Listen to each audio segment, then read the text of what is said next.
After a shocking Game 1 loss at home, the Utah Jazz have bounced back to win 3 straight over the Memphis Grizzlies and take a 3-1 lead in their first-round series.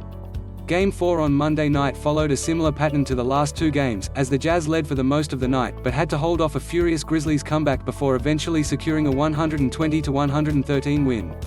Donovan Mitchell led the way with 30 points and 8 assists, Jordan Clarkson came off the bench to drop 24 points and Rudy Gobert put up 17 points and 8 assists. But while those usual suspects put up their numbers, the real hero for the Jazz in Game 4 only scored 11 points, Mike Conley. With a clutch sequence late in the fourth quarter, Conley saved the Jazz from another playoff collapse. And in the process, the longtime Grizzlies point guard broke the hearts of the Memphis fans who had adored him for so many years. The FedEx Forum used to come alive when Conley made plays on the defensive end and hit big shots. On Monday night it fell silent. Coming into the fourth quarter, the Jazz led by 13, and appeared to be well on their way to victory. A few minutes later, after they had missed their first 9 shots of the frame, and De'Anthony Melton caught fire, they were clinging to a 2-point lead. That's when Conley stepped up. As Mitchell controlled up top, Conley came up to set a half-hearted screen before continuing his cut across the court.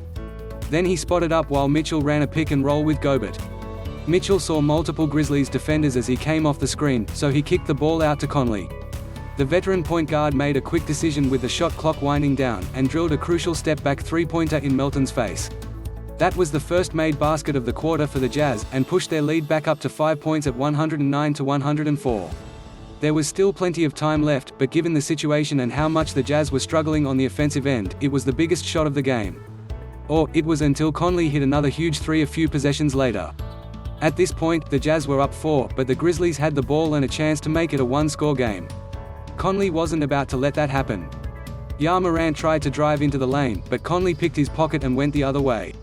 Then he used up almost the entire shot clock and knocked down a pull-up triple to put the Jazz up by 7 at 113-106. The Grizzlies didn't get closer than that until the waning seconds, when the game was already decided. If you just scanned the box score from this game, you'd hardly notice Conley's 11 points and 7 assists. But the Jazz don't win without his steady presence and massive plays down the stretch. With those shots and that steal, Conley made sure the Jazz are going back home to Salt Lake City for Game 5 up 3-1 instead of tied 2-2.